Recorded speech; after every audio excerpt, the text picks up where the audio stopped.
Magandang araw mga kabaryo. At sa iyo na rin Sir Troy. Pati sa inyong lahat na nakikinig dito sa channel na to. Tawagin niyo na lamang po ko sa pangalang Kadyo. Matanda na ako pero maaari pang ihalin tulad sa kalabaw. Kahit na may katandaan sa aking edad na 60 ay kaya ko pa namang magbuhat at kumilos. Isang gabi, dumating ang aking apo na si Andoy na tila hingal na hingal. Kaya naman nagtaka ko sa kanyang itsura at nagtanong. Hindi ko akalain na makakagat ito ng aswang na nag-anyong aso. Mukhang napadpad si Andoy sa baryo ng Pinulakan. Matatagpuan iyon sa liblib na lugar sa bayan ng Baylen sa lalawigan ng Cavite.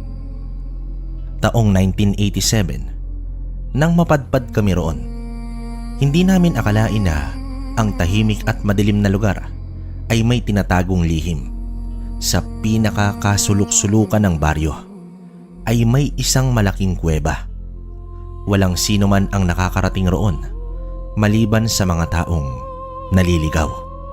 Bukod kasi sa marami ring aswang na dayo sa lugar, marami ring engkanto at laman lupa na nagkalat roon. Nakakakilabot at nakakapigil hininga kapag nandoon ka na. Ang mga puno ng balitik at naglalakihang puno ng mangga na sunod-sunod na nakahilera ay dadaanan ng mga engkanto. Maraming natatakot na taga roon kaya hindi sila nagtutungo sa malapit sa ilog. Marami kasing sikretong lagusan patungo sa baryo ng mga aswang. Nagmula ang mga yon sa iba't ibang sulok ng mundo. Iloilo, Antique, Zamboanga, Leyte at iba pa. Kaya naman kabilin-bilinan ko kay Andoy na huwag magtutungo roon. Kahit pa yakagin ito ng mga kaibigang bata. 15 anyos na ang aking apo at ako na lamang ang natatangi nitong katuwang sa buhay. Kaya naman sa pagkakataong iyon, agad kong kinuha ang mga halamang gamot at anting-anting na madalas kong isinusuot. Nilanggas ko muna ng nilagang dahon ng bayabas ang sugat ni Andoy bago ko ito ginamot at dinasalan ng salitang Latin. Unti-unti namang humupa ang pagkukulay itim noon. Ibig sabihin, kumalat na ang lason mula sa yanggaw. Mabuti na lang at naagapan ko. Dito magsisimula ang kwento, kabaryo. Ang kwentong ito ay nangyari taong 1990. Mag-aapat na taon na rin na naninirahan kami sa Cavite. Sa panahong ito ay nasa edad 64 na ako. At binata na si Andoy. Naagapan ko ang nangyari sa kanya noon. Taon-taon naman may nawawalang kabataan at bata. Sabi ng iilan, gawa iyon ng mga manunupot. Hindi lingid sa kanilang kaalaman na gawa iyon ng mga aswang. Lolo, nabalitaan niyo na ba ang nangyari? Sobrang daming nawawalang bata ngayon. Pati na rin mga alagang hayop ng taga-baryo.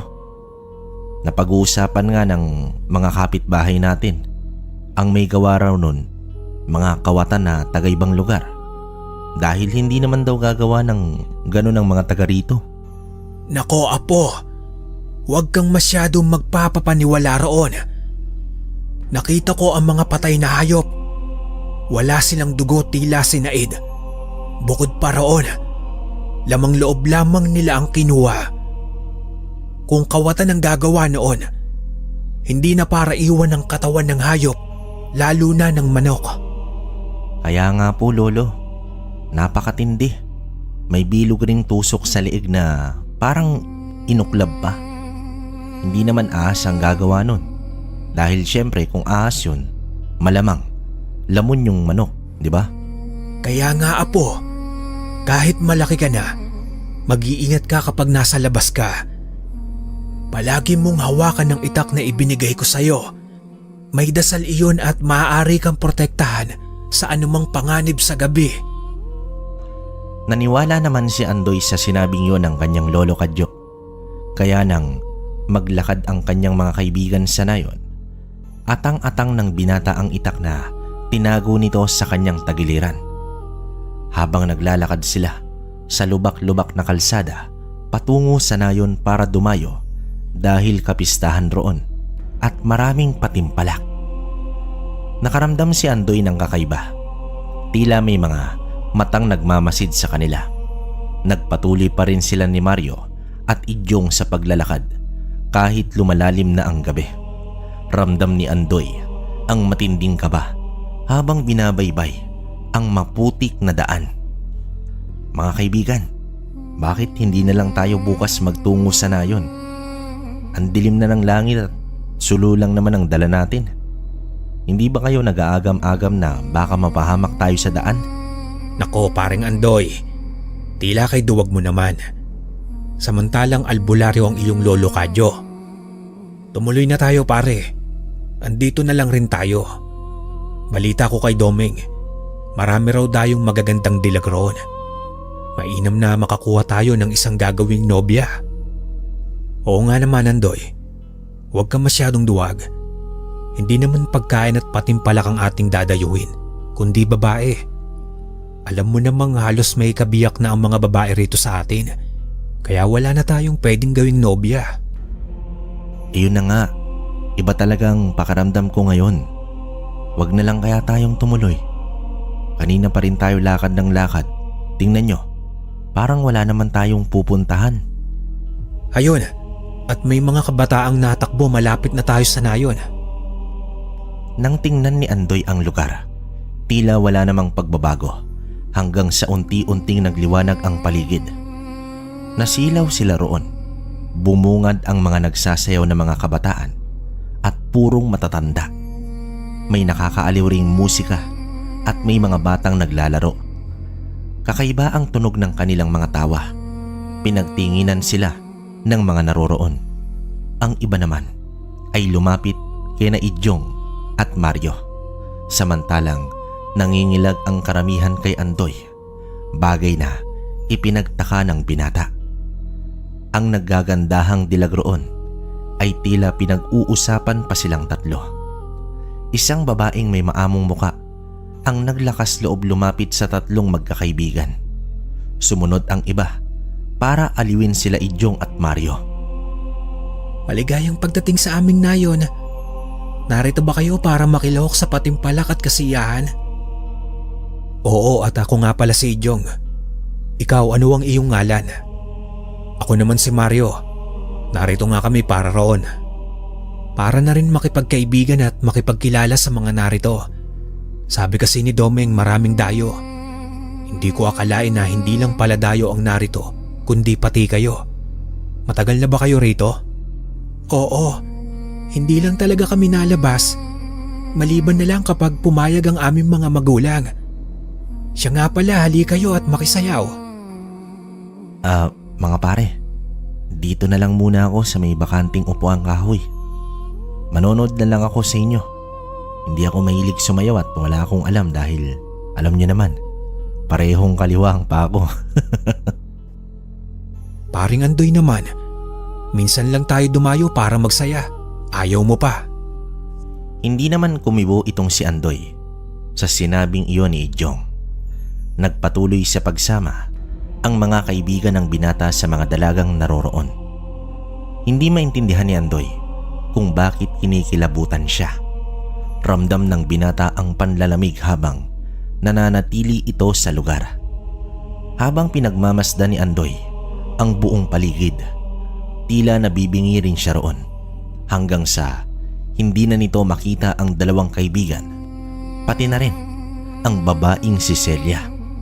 Nataranta naman si Andoy at agad hinanap ang dalawa. Halos malibot na ni Andoy ang buong lugar.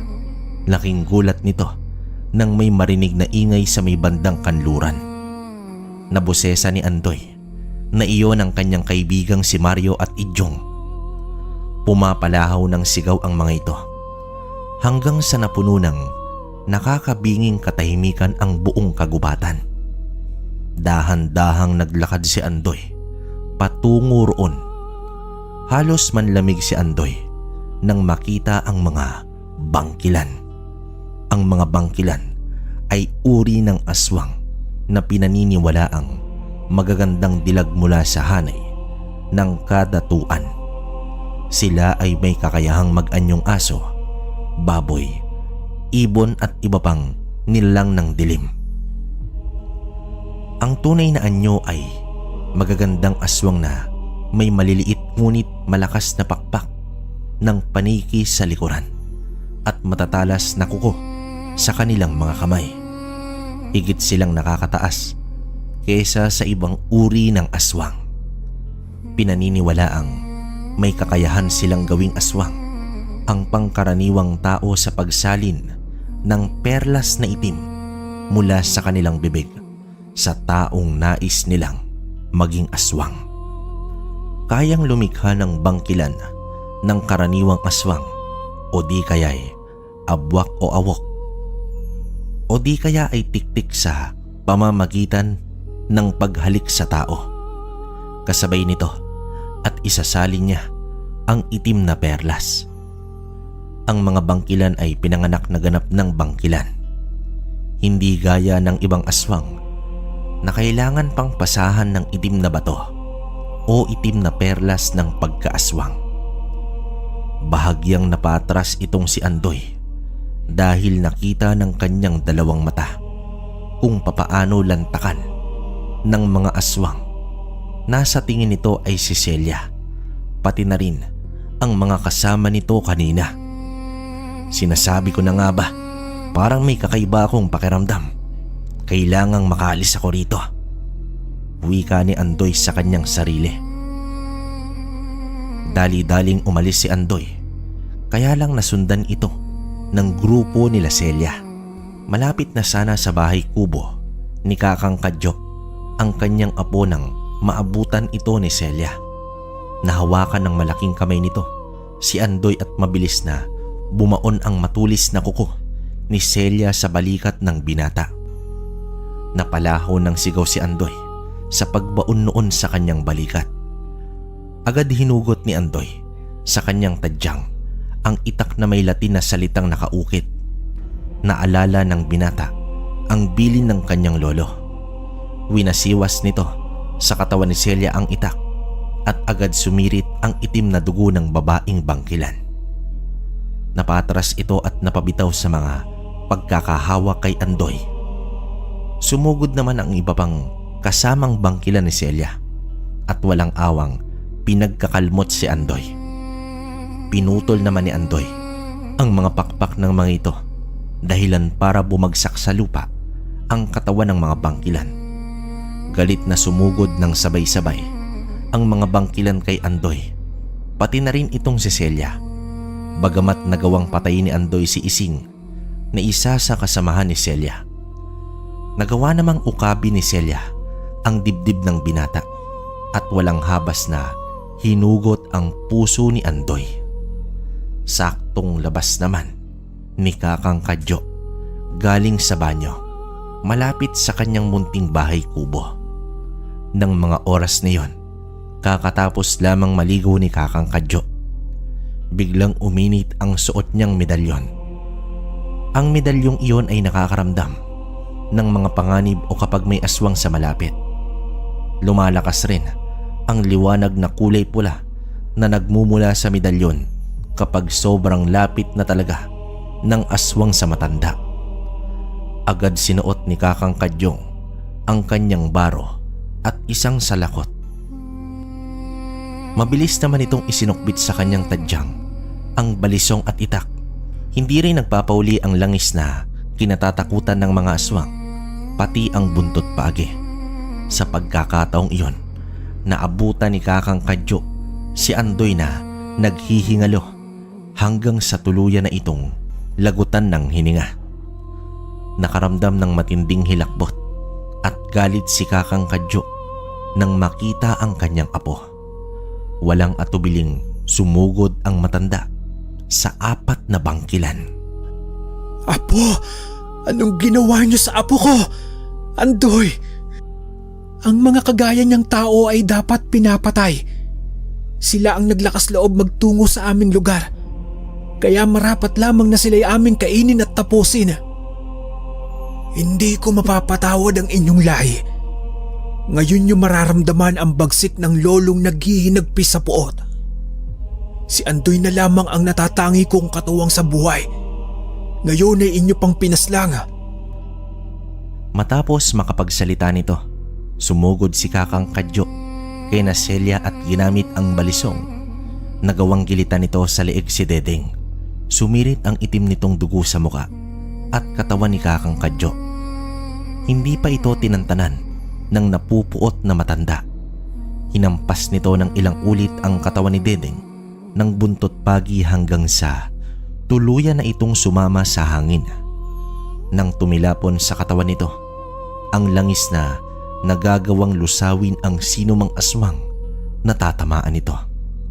Dinaig pa noon ng asido at ibang pangontra sa aswang. Tapos nito, nagalit naman sila Celia, Raya at Amelia.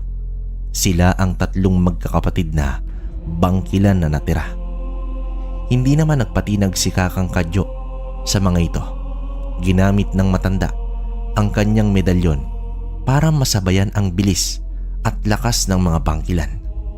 Nagawang suntukin ni Kakang Kadyo itong si Celia sa may sikmura, kaya tumilapon ito malapit sa puno ng mangga. Sinunod ni Kakang Kadyo si Amelia. Sinaksak ng balisong ni Kakang Kadyo ang aswang. Pinatamaan ito ang bandang sikmura at ulo ng bangkilang si Amelia. Kaya naman tuluyan itong namatay. Umangil naman si Raya at Celia. Ikaw na albularyo ka. Papatayin ka namin. Noong ka pa namin nababalita ang umuubos sa aming lahi. Sige, subukan niyo ako. Nang malaman niyo kung gaano ako kagaling na albularyo at manunugis. Papaslangin ko ang sino mang lumapit sa akin, pati na rin ang inyong lahi. Sabay na sumugod ang magkapatid. Muling umilaw ang medalyon at iniiwas ni Kakang Kadyo sa dalawang bangkilan. Walang alinlangang pinagtataga ng itak ni Kakang Kadyo ang magkapatid. Nakipagtagisan ang matanda ng lakas sa mga ito at sa tulong ng kanyang medalyon, nagagawa nitong umilag at bilisan ang kanyang pagkilos. Winasiwas ni Kakang Kadyo ang itak na atang nito sa dalawa. Tinamaan noon si Celia sa magkabila ang binti, kaya naman pumalahaw ng iyak ang bangkilan. Isinunod ni Kakang Kadyo si Raya na nooy pupunta sana kay Celia. Ginamit ni Kakang Kadyo ang hawak na buntot pagi at nilatiko ang aswang. Paulit-ulit hanggang sa manghina ito at tuluyang bumagsak sa lupa. Walang habas na pinagtataga ni Kakang Kadyo ang dalawa ng muntika na siyang kagatin ng mga ito. Namatay naman si Celia at Raya. Sumama sa hangin ang kanilang mga abo. Samantala, nalaman ng kanilang kauri ang nangyari sa 5 bangkilan. Naggalit ang mga magulang ni Celia nang malamang namatay ang kanilang 3 anak na babae. Hindi naman lubos akalain ng mga ito na si Kakang Kadyo mismo ang susugod sa kanilang kuta. Atang-atang ng matanda ang kanyang mga armas na may dasal. Bukod pa ron, dala nito ang ilang kagamitang kinatatakutan ng mga aswang. May dalang galon ng gasolina ang matanda at sinimulang silaban ang mga kubong gawa sa pawid. Nasunog ang mga bahay ng mga aswang. Nataranta naman ang mga ito nang tuluyan ng lamunin ng nagbabagang apoy ang kanilang tahanan. Bagamat malakas ang mga ito, higit namang mas malakas itong si Kadyo. Ngayon nyo matitikman ang halik ni kamatayan matapos nyong patayin ang kaisa-isa kong apo. Mortal, anong ginagawa mo sa aming teritoryo? Narito ako para ubusin ang inyong lahi. Ang mga kagaya nyo ang salot sa lipunan. Kung sana'y nanahimik na lamang kayo, hindi hahantong sa ganito. Pinatay na mga bangkilan ng aking apo. Ngayon, Narito ako para maningil ng tubo. Kayong mga mortal, ang mga hangal, nang hihimasok kayo sa aming teritoryo bago ngayon manggugulo. Niligaw ang aking apo kaya napadpad rito. Sinabay niyo ang pagkuha ng inosenteng tao sa kapistahan sa nayon. Kaya huwag kayong magmaang-maangan pa. Kung hindi nyo pinatay ang aming mga ninuno, hindi kami maghihimagsik sa kahit sinong tao. Nagkasundo na noon ang mga tao at ang aking tribo walang pakialamanan, pero sinunog at pinatay ang aming mga ninuno. Ngayon, kami naman ang babawi. Kami pa rin ang masama. Sana'y doon kayo gumanti sa gumawa, hindi ng damay ng inosente. Ngayon ninyo mararamdaman kung anong pakiramdam pag ginantihan. Sumugod si Kakang Kadyo sa mga aswang at mabilis nitong naitarak ang punyal na may dasal sa batok, leeg at dibdib. Sumirit ang itim na dugo ng mga aswang na sobrang baho. May ilang nakipagtagisan pa ng lakas at bilis kay Kakang Kadyo, gaya ng mga awok. Ang mga awok ay uri ng aswang na may kakayahang mag-anyong malaking baboy ramo. Itim o puti, mabangis at mas malakas ang awok kapag gagabi, lalong-lalo na kapag kabilugan ng buwan. Umiilag naman si Kakang Kadyo sa tuwing susugod ang malaking baboy ramo.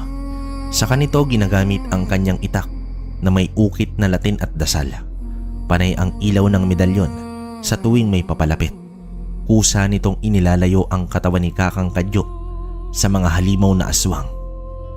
Panay naman ang tawa ng mga nuno sa punso habang nanonood. Pinagtatawanan ng mga ito ang mga aswang dahil talo pa ng mortal. Ang mga kapre ay tahimik na humihit-hit ng tabako habang nakamasid sa naglalabang tao at aswang. Galit na pinagtataga ni Kakang Kadyo ang sino mang lalapit sa kanya. Binubuhusan nito ng langis ang kanyang itak, kaya naman mas lalo iyong nagiging kahinaan ng mga aswang.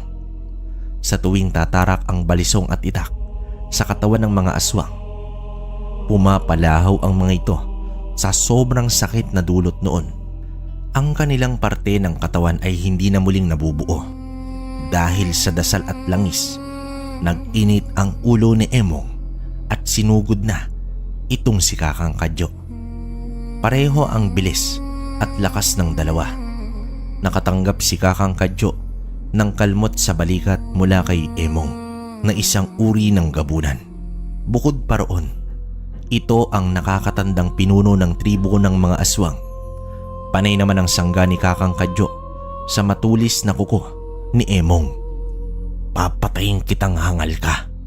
Ang mga kagaya mo ang dapat ibinabaon sa lupa matapos naming kainin ang inyong laman loob. Subukan mong gawin iyon kung kaya mo. Hindi pa ipinapanganak ang aswang na makakatalo sa akin. Naglaban ang dalawa at halos hangin na lang ang nararamdaman ng mga nanonood. Ang kanilang mga katawan ay kasing bilis ng ipo-ipo at kasing lakas ng bagyo. Ang bawat hagupit ng kanilang talastasan at labanan ay nagdudulot ng malaking pinsala sa buong gubat. Habang nilalamon ng nagbabagang apoy ang tahanan ng mga aswang, nanggagalaiti na rin ang mga engkantong nakatira sa mga punong unti-unting natutupok ng nagbabagang apoy. Wala naman silang magawa dahil alam ng mga engkanto na isang magaling na manunugis itong si Kakang Kadyo. Hindi lamang ito isang ordinaryong albularyo, kundi isa ring antingero. Ang kanyang mga anting-anting ay nagtataglay ng malakas na espiritu, lalo pat napapakain ito ng dasal at napapainom. Ang sino mang magtangkang kalabanin si Kakang Kadyo, mapaengkanto ay tuluyan ng mabubura sa mundong ibabaw o kahit sa kailalim-ilaliman pa ng lupa. Ang kanyang mga anting-anting ay purong buhay at may iba-ibang kakayahan. Samantala, sa laban ng Emong at Kakang Kadyo, nagawang putulin ni Kakang Kadyo ang braso ni Emong. nang mahagip ito ng kanyang itak. Sumugod naman ang iba pang mga aswang kay Kakang Kadyo, pero nagawang paslangin ng matanda ang mga ito. Ni hindi man lang nababawasan ang bilis at lakas ng bawat hagupit ng itak ni Kakang Kadyo sa mga halimaw. Nagmistulang lamok ang mga yon sa kanyang paningin. Nakaramdam ng kilabot at takot ang ilang aswang na nakatira. Samantala, nagpasya itong si Emong na magpagaling muna kaya tumakas ito. Nadismaya ang kanyang mga katribo sa kaduwagan ng pinunong gabunan. Inubos naman ni Kakang Kadyo ang ilang lahi ng aswang at wala itong itinira. Kung inaakala mong magagawa mo kong takasan, nagkakamali ka, gabunan. Seryoso ang mukhang sigaw ng matanda. Nagpasya si Kakang Kadyo na umuwi muna sa kanyang munting bahay kubo para ipahinga ang sarili at katawan. Ginugol ng matanda ang kanyang oras at araw sa panggagamot ng mga kabaryo. Dumadayo rin ang ilang mga taga-ibang lugar para lamang magpagamot kay Kakang Kadyo. Sa paglipas ng mga araw, nagpasya ang matandang hanapin na si Emong. Ginamit ni Kakang Kadyo ang hawak na itak para tanggalin ang harang na nagsisilbing proteksyon ng karatig na kagubatan. Binaybay ng matandang albularyo ang matalahib at madilim na daan sa kalagitnaan ng gabi.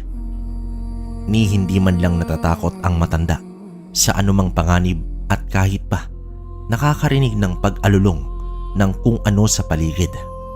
Nakarating ang matanda sa malaking kuweba malapit sa ilog. Ang mga magindara ay agad nagtago nang makita itong si Kakang Kadyo. Ang mga ordinaryo at matataas na uri ng aswang ay natatakot sa presensya ni Kakang Kadyo dahil alam nilang malakas ito at napapabalitang umuubos ng isang tribo ng aswang. Samantala, sumugod si Emong kay Kakang Kadyo. Hindi mo talaga ako tatantanan, matanda ka. Ngayon mo ko subukan. Hindi kita tatantanan hanggat hindi kita napapaslang. Tandaan mo yan. Gigil na sumugod ang dalawa sa isa't isa. Nagawang utakan ni Kakang Kadyo itong si Emong. Nasabuyan ito ng langis ang mata ng matandang gabunan kaya nasilaw ito at nanlabo ang paningin. Hindi pa man nakakabawi, sinundan ng sunod-sunod na saksak ni Kakang Kadyo si Emong sa leeg, dibdib at tiyan. Pinuluputan rin ni Kakang Kadyo ng buntot pagi na lagi nitong atang-atang. Pumalaho ang sigaw ng sakit ng matandang gabunan. Nagbigay kilabot iyon sa mga magindara kaya nagtago sila maigi sa kailaliman ng tubig. Nagawa namang patayin ni Kakang Kadyo ang pinuno ng gabunan. Simula nun, kinatatakutan na ng mga aswang itong si Kakang Kadyo. Samantala, naggala ang matanda sa bawat sulok ng mundo para manugis ng mga aswang na naghahasik ng lagim. Ang kwento ni Kakang Kadyo ay nagpapahiwatig ng katapangan at pagmamahal sa kanyang apo.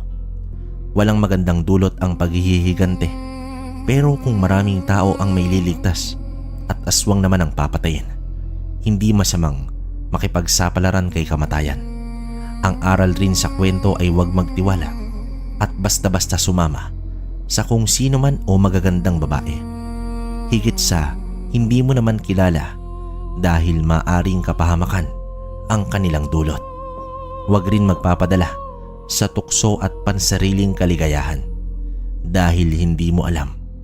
Ito na ang maaring maging dahilan ng katapusan ng iyong buhay. Mga kabaryo at kalakbay, hanggang dito na lang ang kwento natin ngayong araw. Naway meron kayong napulot at may nakuha kayong aral sa kwento natin. Salamat. Okay, opinion ko sa kwento natin, grabe, mabilisan lang to. Napakalakas ni Kakang Kadyo. Hindi man na detalye kung ano yung mga gamit niya, pero feeling ko malalakas na medalyon yun. Saka yun nga, kargado ng usal sa katawan itong si Kakang Kadyo. So, Alam niyo naman pag mga ganitong uri na albularyo tas antingero, alam niyo naman yung mga aral niyan. Kumbaga malalim na yan. Saka kitaan niyo naman yung dala niyang sandata na merong Latin na nakaukit, no? Talagang hindi natin alam, baka yung nagpanday nun antingero din, di ba? So, yun. Para sa akin, napakaganda ng storya, napakalakas ni Kakang Kadyo. Nakakalungkot lang namatay yung apo niya, pero wala tayong magagawa. Yun talaga. Paano mga kalakbay at kabaryo?